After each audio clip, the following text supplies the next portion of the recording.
지금 오늘 제 44회 코지톡에서 그 창업 준비하기 세션 맡은 성수입니다.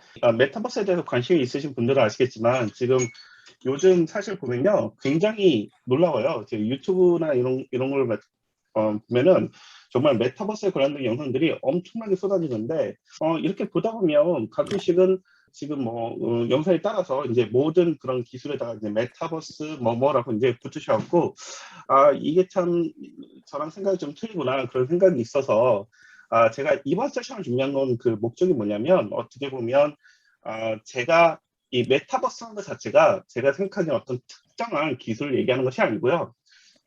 어떤 트렌드를 지금 현재 나와 있는 트렌드를 반영하는 거라고 생각을 합니다. 그래서 이번 시간을 빌어서 제가 생각하는 메타버스의 트렌드가 어떤 것인지 제가 가지고 있는 그런 그 관점을 여러분들과 함께 나누고 싶어서 이번 세션을 준비했습니다. 메타버스에 대해서 얘기를 하기 전에 어떻게 보면 그 기술에 대해서 제일 먼저 얘기를 해야 될 것 같은데요. 맨 처음으로 이제 가상현실 기술에 대해서 한번 보도록 하겠습니다. 여러 가지 그 현실 세계와 그 가상 세계를 연결한 기술이 있는데 이것을 모두 통합하여서 이제 보통 가상현실 기술이라고도 얘기를 하지만 경우에 따라서는 확장 현실이라고도 표현을 합니다. 그래서 그런 표현을 이제 영어로 Extended Reality라서 XR이라고도 이제 표현을 많이 하는 것 같습니다. 일단 제일 왼쪽에서 보시는 가상현실 기술 보시면 이제 VR 헤드셋을 끼고요. 어떻게 보면은 현실과는 완전히 동떨어진 순전하게 컴퓨터로 생성된 그런 가상 세계를 마주하게 됩니다. 그래서 이런 기술은 이제 VR이라고 줄여서 표현을 많이 하고요. 그다음으로 중간 현실은 현실 세계에서 지금 그 중간에 그림 보시는 바와 같이 현실 세계에서 어떤 그 모니터나 어떤 특정한 기기를 통해서 이 가상 물체를 현실 세계 안에 놓아줘서 보여주는 그런 기술 말합니다. 그래서 보통 그걸 줄여서 AR 기술이라고 줄여서 표현을 많이 하고요. 제가 생각할 때 이제 가장 대표적인 예로는 보통 스마트폰에서 굉장히 붐이었죠. 전 세계적으로. 그 포켓몬고가 어떻게 보면 대표적인 AR 기술의 사용에 그 대표적인 예가 아닐까 생각을 합니다. 자, 그리고 이제 마지막으로 혼합 현실에 대해서 이제 보시면 혼합 현실이라는 것은 이 현실과 가상 세계를 합침으로써 이 사용자가 당연하게 그 현실에 있는 물체를 만지고 조작할 수 있지만 아울러 가상 물체도 함께 조작할 수 있는 그런 기술 얘기를 합니다. 그래서 줄여서 그 믹스 리얼리티에서 MR이라고 표현을 많이 하고요. 이 마이크로소프트에 보시면 홀로렌즈 기기를 이용해서 그 현실과 가상 세계를 조작하는 그런 것이 아마 대표적인 예가 될 것 같습니다. 그래서 이런 가상 세계 기술들은 보신 바와 같이 뭐 페이스북이나 마이크로소프트, 구글 어떻게 보면은 이 메타버스 얘기가 나오기 아주 오래 전부터 이미 개발을 해왔고 지금도 굉장히 액티브하게 개발을 하고 있는 기술도 있습니다. 그래서 제일 먼저 그 페이스북을 보시면 페이스북은 오클러스 헤드셋이라고 많이 들어보셨을 거예요. 이런 VR 헤드셋을 가지고 VR 온라인 비디오 게임 플랫폼을 개발을 했습니다. 그래서 이 플랫폼을 그 페이스북 호라이즌이라고 이제 부르고요. 이 페이스북 호라이즌에서는 사용자가 이 VR 헤드셋을 딱 끼고 완전한 이제 가상 세계로 들어가서 이제 다른 사용자와 만나서 뭘 만들거나 아니면 게임을 같이 하면서 중요한 것은 같이 친분을 쌓을 수가 있습니다. 순전히 가상 세계에서 누구를 만나서 친구가 되고 그리고 어떤 이제 뭐 이제 추억을 만들고 그런 액티비티를 순전하게 온라인 세상에서 할 수 있는 그런 소셜 게이밍 플랫폼이고 요 최근에 보면 지금 이 명칭을 메타버스 플랫폼이다라고 이제 바꿔서 얘기를 하기도 하더라고요.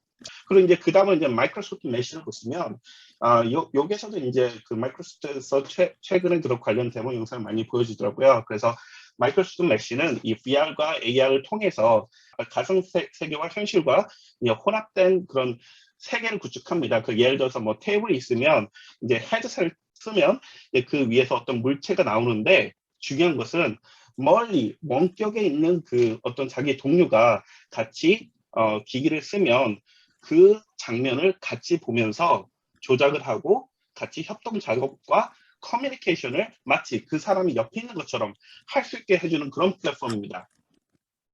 네.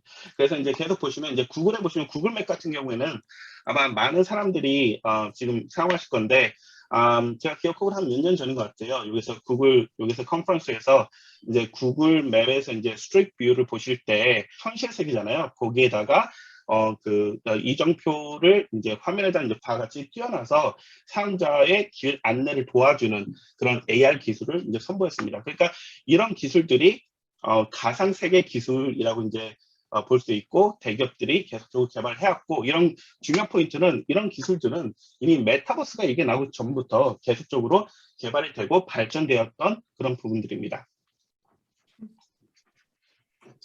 그래서 이런 기술들을 개발을 했는데 코로나19이죠. 그래서 이걸로 인해서 이 팬데믹이 가져온 뉴 노멀이 있습니다. 그 말은 뭐냐면 뭐 락다운이 이제 있기 때문에 더 이상 자유스럽게 밖을 나갈 수가 없었고요. 그리고 저는 지금 2년 동안이나 지금 재택근무를 하고 있습니다. 그러니까 이렇게 원격에서 이제 밖을 자유스럽게 나가지 못하고 혼자서 일을 길어지면서 보통 코로나 블루라고도 하죠.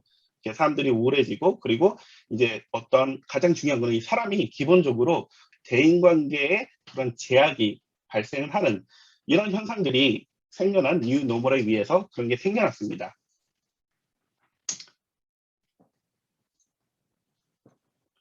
그래서 메타버스입니다. 그러니까 우선 간단하게 이제 메타버스에 대해서 이제 말씀드리면 이 지금 메타버스의 정의에 대해서는 아마 뭐 혹시나 다른 유튜브 영상을 보셨다면 굉장히 많이 들어서 알고 계실 거예요. 이제 메타버스는 가상세계를 뜻하는 그런 의미이고 1992년 스노우 크래시라는 소설에서 나왔던 새로운 용어인데 사실 이게 이제 이런 메타버스 용어가 전에도 있었는데 전에는 그렇게 의미가 크지 않았다가 중요한 포인트는 제가 말씀드린 것처럼 이 팬데믹으로 인한 뉴 노멀에 의해서 대인관계에 대한 욕구가 생겼고 거기에 대해서 어떤 티핑 포인트 역할을 하지 않았나 그런 생각을 합니다. 이거를 이제 다른 시각에서 접근을 하자면 이 말씀드린 것처럼 코로나 바이러스로 인해서 팬데믹에 인한 사람들이 이제 밖을 나가지 못하고 집에서 일하면서 집에서만 시간을 보내고 그러면서 온라인을 통한 대인관계의 필요성과 욕구를 어떤 그런 필요성을 반영해주는 그런 트렌드를 반영해주는 그런 용어가 메타버스가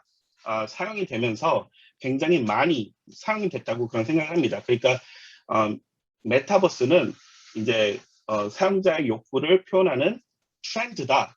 그리고 어떤 특정한 기술 얘기하는 것이 아니다. 저는 그런 시각을 가지고 있습니다. 그래서 지금 메타버스가 이제 언제부터 시작이 됐는지 그런 걸 한번 봤습니다. 그러니까 젠스 황이 2020년 10월에 자사 개발자 컨퍼런스에서 기존 연설에서 한 가지 발언을 했었는데 The Metaverse is coming 이렇게 얘기를 했습니다. 그러니까 제가 알기로는 그 발언 이후에 이 메타버스라는 용어가 이제 많은 사람들에게 인식이 되고 어떤 트렌드와 욕구를 반영하는 그런 용어로서 많이 사용이 된 것이 아닌가 그런 생각이 듭니다. 그래서 어떤 특정한 기술 얘기하는 것이 아니라고 저는 생각을 하고 이런 새로운 시국에 놓여진 우리들의 모습과 필요함을 표현하는 그런 트렌드로 자리를 매김하는 것이 아닌가 그런 생각을 하고요. 그러므로 메타버스의 키포인트는 현실 세계에서 활동하는 우리의 생활 활동들을 오프라인에서 어떻게 가상 세계로 옮겨놓을 수 있느냐 그게 바로 키포인트라고 생각을 합니다.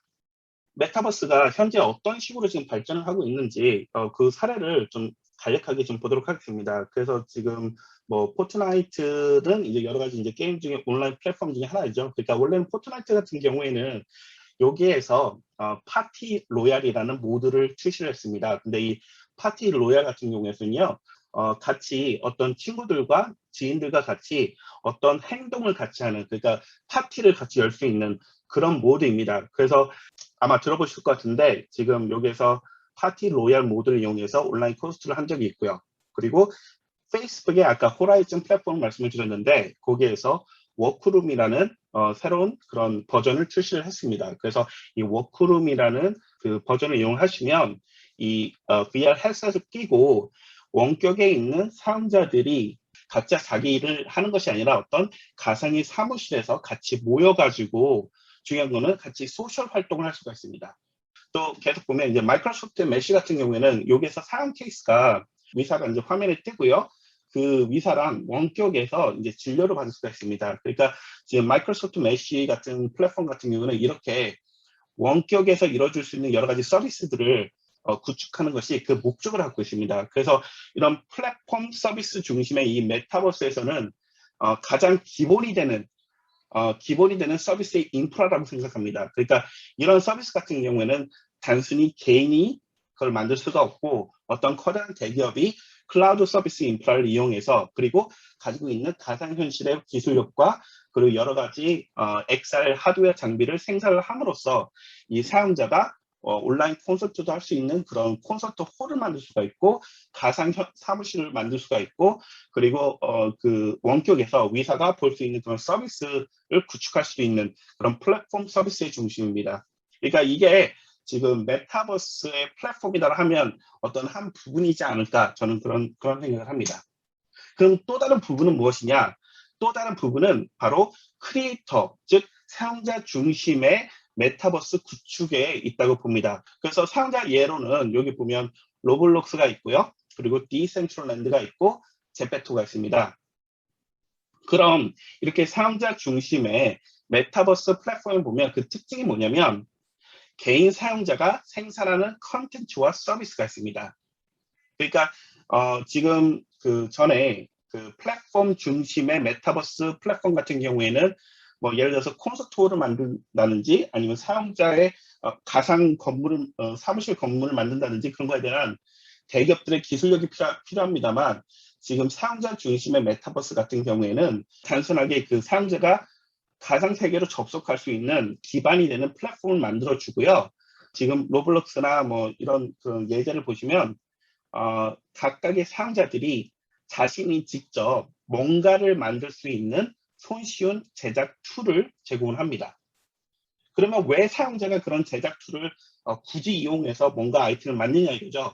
그 이유는 즉 아이템을 만들어서 그 사용자가 이익을 추구할 수 있다는 겁니다. 그래서 간단한 예제는 그 약간 유튜브에 대해서 얘기할 수 있을 것 같습니다. 유튜브는 어떻게 보면 메타버스랑 별다른 얘기이지만 유튜브가 생기기 전에는 방송국이 어떤 드라마나 영화를 만들어서 그거를 판다는 그런 패러다임이 있었습니다. 근데 유튜브가 생김으로써 단순히 어떤 커다란 그 방송국만 영상을 만들 수 있는 것이 아니라 개인이 직접 자기가 영상을 만들어서 올림으로써 자기가 수익을 창출할 수 있고 그런 패러다임을 바꿨는데 제가 볼 때 이 메타버스라는 트렌드가 그 기업 중심의 패러다임에서 사용자 크리에이터 중심의 패러다임으로 옮기는 것이 단순히 영상뿐만 제한된 것이 아니라 모든 영역으로 뻗어나갈 수 있는 그런 트렌드의 시작이라고 저는 봅니다. 그래서 로블록스나 디센트럴랜드, 제페토를 보시면 말씀드린 것처럼 자기가 어떤 옷이나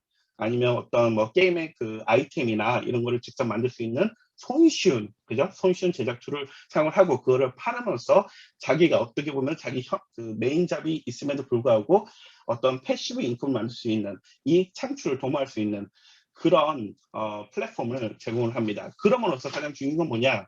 보통 기업이 어떤 서비스를 만든다고 하면 그 서비스의 종류와 개수는 한정될 수밖에 없습니다. 하지만 수많은 사용자가 각각의 아이디어를 가지고 어떤 특정한 게임이나 특정한 아이템을 만든다면 굉장히 다양성이 보장이 되고 그런 다양한 그런 컨텐츠를 사용자들이 서로 소비를 함으로써 어떤 소셜 활동을 할 수 있다는 그런 포인트가 있습니다.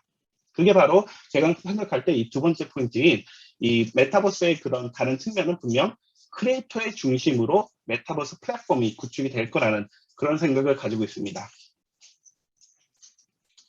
그래서 지금 제가 말씀드린 이 두 가지 측면을 합쳐보면요. 메타버스의 인프라를 만들어야 됩니다. 그러니까 이 기업들 통해서 뭐 포트나이트의 그 콘서트 홀을 만들 수가 있고요. 또 어디에서는 영화관이나 아니면 병원, 서점, 사무실, 쇼핑몰, 관광지 등 어떻게 보면은 온라인으로 모든 것들이 다 만들어지지 않을까 그런 생각을 합니다. 근데 여기서 중요한 것은 제가 이것을 왜 인프라 플랫폼에 놓느냐 이거는 분명 개인 사용자가 할 수 없는 부분입니다. 왜냐하면 예를 들어서 병원 같은 경우에도 단순히 뭐 예를 들어서 이제 가상세계에다가 건물을 짓고 병원이라는 간판을 달아놨어도 이 의료 관련된 서비스가 통합이 되어 있지 않으면 병원을 열 수가 없습니다. 그러니까 이거는 지금 뭐 이렇게 구체적으로 나와 있는 서비스가 없습니다만 지금 메타버스 트렌드가 굉장히 붐인 이 시점에 결국에는 이런 대기업들이 서로 갖고 있는 뭐 여러 가지 서비스들이 통합이 돼서 플랫폼이 만들어지지 않을까 생각을 하고요. 그 다음에 이제 오른쪽에 보시면 크리에이터, 즉 각각 개인 사용자입니다. 이 개인 사용자는 대기업들이 만들어 놓은 그 플랫폼 위에서 영상을 만들 수 있고 음악이랑 영화 이런 걸 만들 수가 있겠고 어떤 패션 아이템, 게임 아이템 아니면 이런 서비스나 배달 서비스도 할 수 있지 않을까. 메타 서비스가 나가는 그런 플랫폼이 나가는 그런 방향이지 않을까 생각을 합니다. 그러면 지금 오늘은 어떤 것이 가능하느냐? 게임 개발자 크리에이터가 되거나 아니면 아이템 디자인 크리에이터가 되는 것이 지금 가능한 방법입니다. 그러니까 게임 개발자라면 이런 기업들에서 제공하는 손쉬운 무료 사용 툴을 이용해서 직접 게임을 개발할 수가 있고요. 어떤 게임 패스나 게임 만들 수가 있고 만약에 자신이 디자인이라면 각각의 디자이너가 각각의 아이템을 만들고 그거를 올려서 그거를 팔 수가 있습니다. 그래서 지금 이 게임 아이템 개발 이제 크리에이터에 보면 제가 그 몇 가지 커다란 문제는 로블록스, 제페토 이런 거에 대해서 분석을 해놨습니다. 그래서 여기 뭐 각각의 개발 툴이 있고요. 그리고 손쉬운 그러니까 보통 보면 이제 자바나 이런 거는 너무 컴플렉스하니까 간단한 스크립트를 언어를 이용해서 사용자가 하여금 게임이나 아이템을 만들 수 있도록 만들어놨고요. 그리고 여기서 보시면 사용자가 지금 로블록스 같은 경우는 31 밀리언 유저가 액티브 유저입니다. 그러니까 굉장히 많은 사용자들이 이미 메타버스 플랫폼에 안에 있다라고 보시면 되고 지금 여기 보시면 뭐 아이템 만들 때 사실 아이템의 가격이 뭐 $1 뭐 이런 식으로 되어 있는데 이건 굉장히 말하기 어려운 것 같아요. 근데 만약에 게임 개발자나 이런 것 쪽으로 네임 밸류를 얻게 되면 패시브 인컴으로 대략적으로 한 3,000불에서 4,000불 그러니까 대박이 나지 않더라도 그런 정도까지 바라볼 수 있지 않을까 그런 생각이 듭니다. 그래서 이 메타버스 플랫폼의 완성의 미래는 우선은 이제 플랫폼이 완성이 돼야 됩니다. 그래서 이 주도권 경쟁이 있을 거고 여러 서비스들 간의 유기적 연결이 필요할 것 같고요. 그리고 사용자가 건물이나 아이템을 만들 수 있는 제작 툴이 지금 현재보다 더 발전을 해야 될 것 같고 거기에 해당돼서 이제 여러 가지 헤드셋도 발전을 해야 됩니다. 미래 그 메타버스 플랫폼을 저는 먼 미래가 아니라고 생각합니다. 이거는 가까운 미래라고 생각하고요. 그 메타버스 트렌드 그런 미래를 위해서 준비할 수 있는 것은 보시면 뭐 가게 사무실 짓기 이런 것들은 현재 게임 개발이나 아이템 개발에 대해서 지금 시작을 하셔갖고 거기에 대한 관련 지식을 얻고 네임 밸류를 얻을 수가 있고요. 이제 메타버스 세상에 오면 이제 여러 가지 일들이 일어나지 않을까 생각합니다. 그러니까 각각의 서비스 플랫폼의 연결을 위해서 어떤 창업 컨설턴트나 어떤 관련 장비의 판매 그리고 이벤트 기획 이런 여러 가지 일들이 더 일어나지 않을까 생각을 하고 이런 여러 가지 이제 가상 세계에서 현실과 비슷한 세상이 구축이 된다면 이제 자신의 전문 지식을 이용해서 이제 자기만의 가게를 열 수 있지 않을까 그런 생각이 듭니다.